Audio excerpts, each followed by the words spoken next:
Hello everyone, I'm Zaid, this is the bookshelf, and this is the first in a new series of videos I'm calling Bare Bones Reviews. And appropriately enough to the namesake, we're starting the first Bare Bones review with Reaper Bones miniatures. Reaper Bones recently finished its second Kickstarter and offered a wide variety of new miniatures in addition to some classics made in metal, which they have produced in their Bones line. Bones are well known for being very nice miniatures that are slightly to significantly cheaper than your regular metal variety available. So, the Bones offers you a chance to fill a large army with a range of good-looking miniatures, but it also allows you to pick up heroes, villains, and such at a discount rate. Bones have slightly less detail than your typical metal miniature.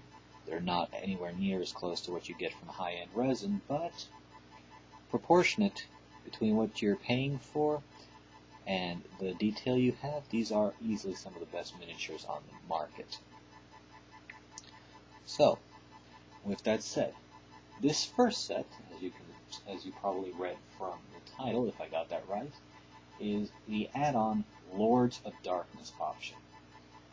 These miniatures are all brand new. They have no names as of the most recent recording, and don't have any equivalent yet on the Reaper website. So, let's go quickly through them, and you can see for yourself whether you might want to pick these up once they become available at general retail. Lord of Darkness includes 6 miniatures, and the first one we're starting off with, front and center, is a vampire. Now he's got a sword, he's holding a grail, and what you see behind him are not actually wings, they are his cape. Spinning them around briefly, you can see shadows pick up quite a bit. The cape is flared outwards. Pretty good detail on it. The base is pretty small.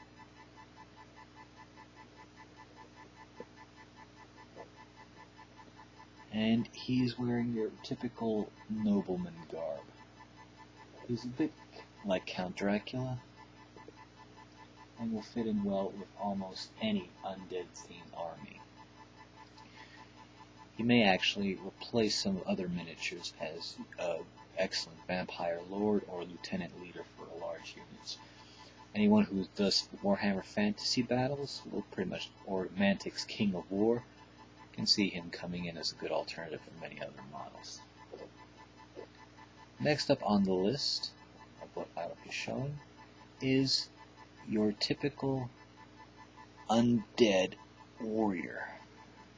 At least that's what he looks like. This large base model, compared to the other in white, nice stones down there, has a skull head, a fairly normal armored body.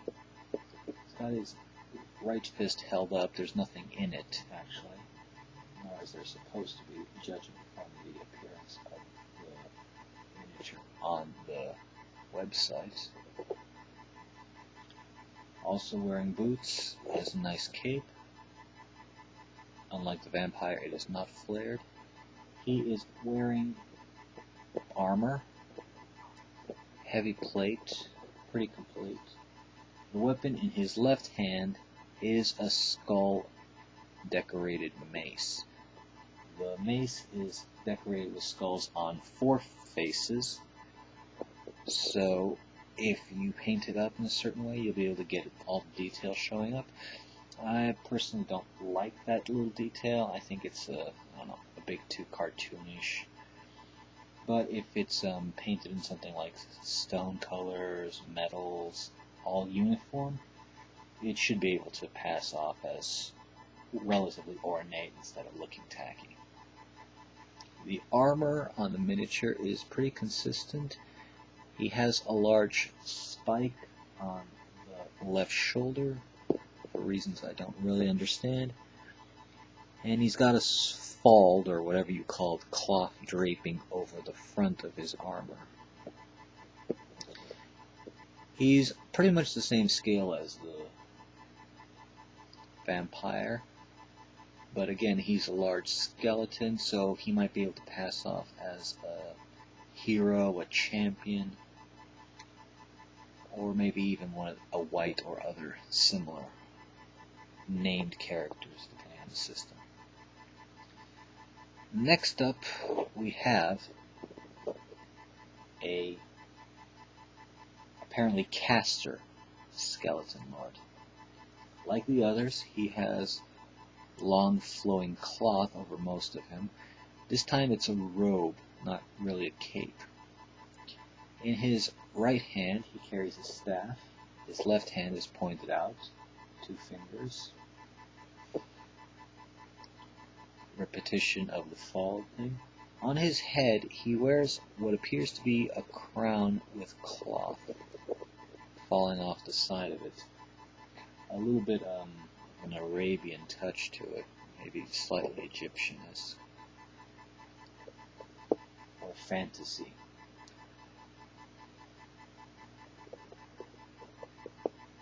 His hand does not look skeletal, so if you want, like the warrior lord before him, you could paint him as a human-esque miniature with a skull head.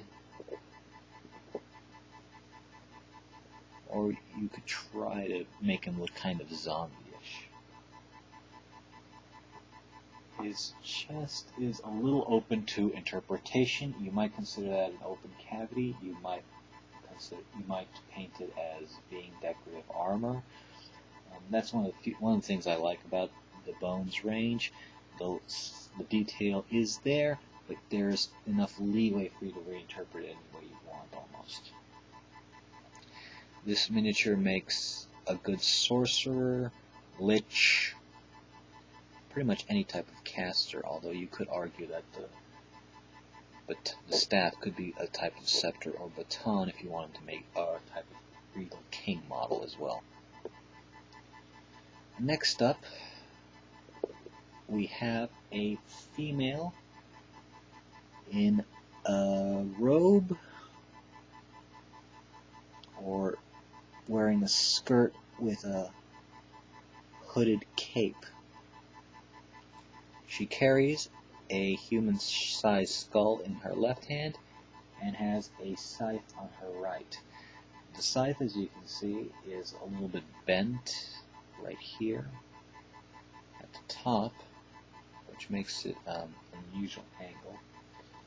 Interestingly, her torso is exposed, but there's a bit of detail on it that looks like rib cage, so you can paint her to be wearing skeleton bones or metal ribs as armor, or you could paint her as being emaciated herself, sort of like having gaunt ribs poking through emaciated skin if you want her to be zombie-like. Her face isn't particularly expressive or detailed, so you could get away with a zombie flesh tone there as well. Her exposed leg, that being the right one, is pretty much normal, however, so it's a bit of an interpretation if you want her to be zombie. For the most part, I think she looks like a female necromancer, and she'll fill that role very well. Next up, this miniature is probably one of my least favorite, but he does his job very well. I have no idea what he is supposed to be. Like I said, these don't have names yet, so interpretation is widely varied. He's a brute, no question. He is larger in scale by a good head. He is crouching pretty low on his knees there. He's smaller by a head than all the other models. and he is equipped with a large serrated knife or sword and a one-handed axe. Curiously, his chest has detail on it in such a way that you can't really tell if it's supposed to be fully bare-chested or if he's wearing armor. There is a bit of ribbing and also exposed bits on the abdominal region. So if you want to, you can paint him like he is wearing armor, and beneath that armor you have the gaunt look of his abdomen, or you can paint it full skin and paint the insides as if they're his exposed internal organs. He has large pointed ears and his mouth is fanged, so you can get this guy to be painted and represent orcs, ogres, demons, a pretty wide variety of brutish, non-human characters. With a little bit of conversion work, you could argue that he's a super vampire, or just one of those thralls that are physical, less than magical in substance. Or maybe even modify him to appear to be a flesh golem. He's a good miniature, he's got nice detail and good possibility for interpretation. I'm not so sure he fits in very well with the rest of the lords, but variety is the spice of life. And finally, we reach the sixth and last miniature. This lovely little lady is a bit of a pain because of the wingspan, the narrowness of the dress that is connecting the figure to the base. All this makes her pretty top heavy. Also not helping, let me spin her to the side, is the fact that she is pretty pronounced leaning forward with her right knee out. The center of balance is very much ahead of the figure as a result, instead of on the center, so you will need to use a coin or a metal washer to really balance her out. Now that's my first complaint with the miniature. The second complaint is that she has two swords or daggers, depending on your interpretation. As you can see, the dagger on the right hand is actually pretty broken off in a very bad way. It's a sort of sickle dagger, so the one I got looks like she's carrying a broken blade. You can probably file it down to get something that sort of works, but again, the break is in such a strange position that it needs to be elongated. It can't be just recovered like that. So, what is she? A little bit open to interpretation. She is very scantily dressed, much like the Black Romancer. You have her exposed leg. Her outfit appears to be a cloth dress draped over her hips, and part of the bodice goes over her chest. It's a bit of interpretation, though. With painting, you can probably make it out to be a separate metal or cloth item. She has some armor on her, particularly the left shoulder. That's very visible. She could be transformed for flight vampire maiden. She could be a succubus. You could get away with certain interpretations of harpy. One thing's for sure, it's a very nice, very dynamic miniature. And the pose and such are more than I would expect given the price range. Now, this was an add-on for the Reaper Bones Kickstarter, as I mentioned. Its retail price on the Kickstarter was $10 for all 6 of them.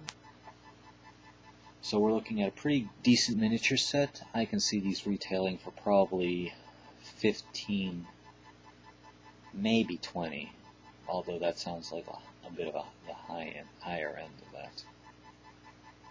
But there you have it, the Lords of Darkness option. I'm very happy with these, and these will probably be the core of what will become, inevitably, an undead army, either Warhammer Fantasy or Mantic Kings of War. Thanks for watching. I'm Zaid, and happy wargaming.